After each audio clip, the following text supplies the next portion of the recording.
Hello friends, welcome to Sangeeta's Food Gallery.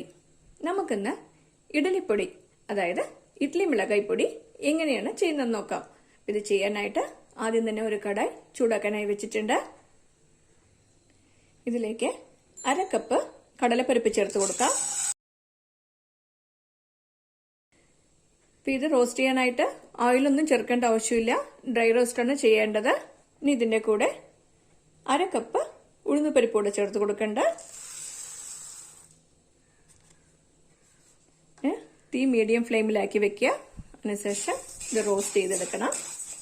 ഇത് വഴറ്റി കൊടുത്തോണ്ട് തന്നെ ഇരിക്കണം കേട്ടോ, അപ്പോഴേ എല്ലാ ഭാഗവും നന്നായിട്ട് റോസ്റ്റായി കിട്ടുകയുള്ളൂ. ഇത് ചെറുതായിട്ടൊന്ന് റോസ്റ്റ് ആവാൻ തുടങ്ങിയിട്ടുണ്ട്. ഇനി ഇതിന്റെ കൂടെ 1 ടേബിൾ സ്പൂൺ കുരുമുളക് ചേർത്ത് കൊടുക്കാം. ഇനി ഇതിന്റെ കൂടെ 1 ടേബിൾ സ്പൂൺ വെള്ള എള്ള് കൂടെ ചേർത്ത് കൊടുക്കണ്ട. നിങ്ങൾക്ക് വെള്ള എള്ളോ കറുപ്പെള്ളോ ഏത് വേണമെങ്കിലും ചേർത്ത് കൊടുക്കാം. ഇതും കൂടിയിട്ട് നന്നായിട്ടൊന്ന് വഴറ്റി കൊടുക്കുക.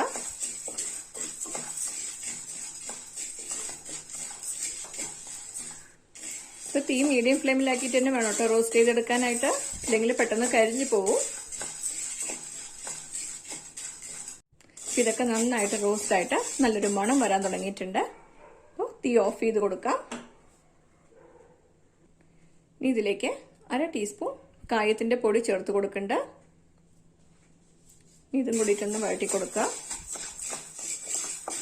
അപ്പൊ ആദ്യം തന്നെ കായത്തിന്റെ പൊടി ചേർത്ത് കൊടുത്താൽ അത് പെട്ടെന്ന് കരിഞ്ഞു പോകാൻ സാധ്യതയുണ്ട്. അതുകൊണ്ടാണ് തീ ഓഫ് ചെയ്ത ശേഷം ചേർത്ത് കൊടുത്തിരിക്കുന്നത്. ഇതൊരു പ്ലേറ്റിലേക്ക് മാറ്റി ആറാനായിട്ട് വെക്കാം. വീണ്ടും സ്റ്റവ് ഓൺ ചെയ്ത് വെച്ചിട്ടുണ്ട്. ഇനി ഇതിലേക്ക് 12 വറ്റൽമുളക് ചേർത്ത് കൊടുക്കണ്ട. നിങ്ങളുടെ കയ്യിലുള്ള മുളകിന്റെ എരിവിനനുസരിച്ച് വറ്റൽമുളകിന്റെ അളവ് കൂട്ടിയോ കുറച്ചോ കൊടുക്കാം.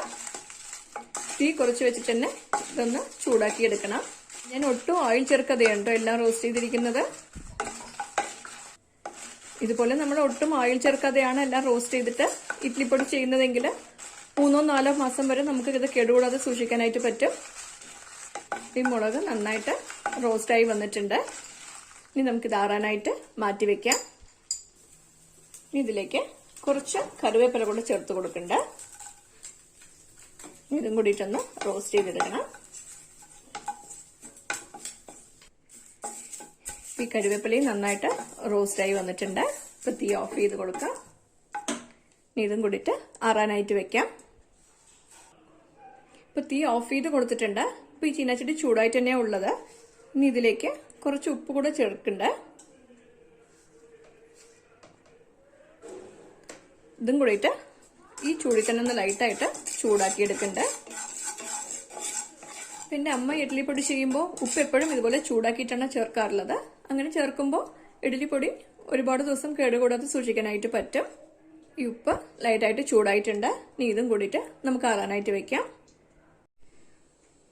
ഇപ്പൊ കണ്ടില്ലേ, നമ്മൾ റോസ്റ്റ് ചെയ്ത് വെച്ച പരിപ്പും മുളകും കറിവേപ്പിലയും എല്ലാം നല്ലോണം ആറിയിട്ടുണ്ട്.